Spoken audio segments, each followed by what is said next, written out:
Desde seus primeiros dias, Moisés carregava consigo o peso de duas realidades em conflito. Nascido hebreu, foi salvo da morte certa por um ato de coragem de sua mãe e acolhido pela filha do faraó, crescendo no luxo e na educação da corte egípcia. Enquanto seus irmãos hebreus eram escravizados, Moisés vestia linho fino e aprendia com os sacerdotes egípcios. A opulência, no entanto, nunca silenciou a inquietude em sua alma. Aos poucos, a verdade, sua origem, se impôs sobre ele como uma sombra inconda. Um dia, ao testemunhar um egípcio espancando um hebreu, a tensão acumulada explodiu. Moisés matou o agressor. Esse ato de fúria e justiça o marcou não só como foragido, mas como alguém incapaz de viver na indiferença. Exilado no deserto de Midian, ele trocou o ouro dos palácios pelo calor das fogueiras humildes. Casou-se com Zípora e cuidava dos rebanhos de seu sogro. Foi ali, no silêncio do deserto, que o chamado verdadeiro chegou. Uma sarça ardente que queimava sem se consumir. Dela, a voz de Deus, Yahvé, clamava. Moisés, relutante, ouviu a convocação. Libertar o povo hebreu da escravidão do Egito. Ele resistiu, alegando não saber falar bem, sentindo-se pequeno demais para tamanha missão. Mas o chamado não cessava. A história o exigia. Era maior que seus medos. Assim, começou a jornada de um homem comum, destinado à grandeza. Retornar ao Egito foi enfrentar o passado, a fúria do faraó e a resistência de seu próprio povo. Arão, seu irmão, tornou-se seu porta-voz. O bastão em sua mão, agora símbolo de autoridade divina, foi usado para transformar águas em sangue, invocar pragas e desafiar a ordem estabelecida. O faraó endurecia o coração a cada súplica, até que a 10ª praga, a morte dos primogênitos, abalou os alicerces do Egito. A libertação não veio com alegria, mas com pressa. Moisés guiou o povo em fuga, levando não apenas corpos cansados, mas uma promessa antiga. Ao chegarem ao Mar Vermelho, o desespero. O exército egípcio os perseguia.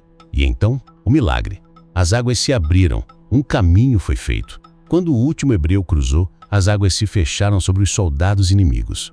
Mas a travessia não era só física, era espiritual. No deserto, o povo que clamava por liberdade agora murmurava por conforto. Tiveram sede, fome, dúvidas. Moisés, diante de um povo inconstante e de um Deus exigente, tornou-se o mediador.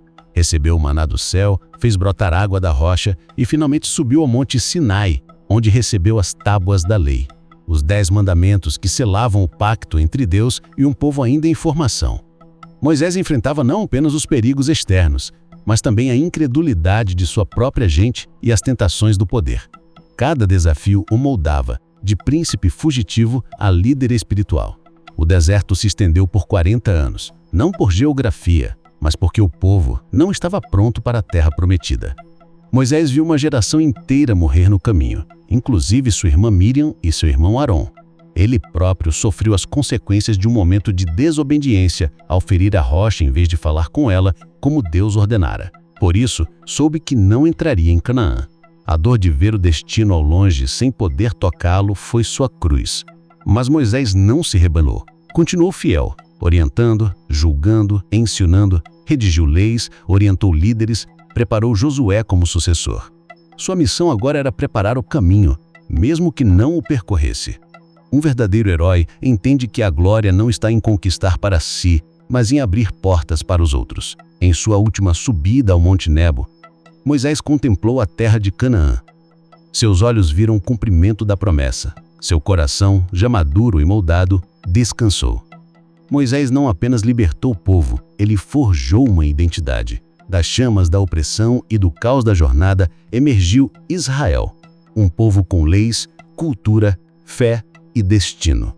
Seu nome ecoaria por milênios, não apenas entre judeus, mas também cristãos e muçulmanos.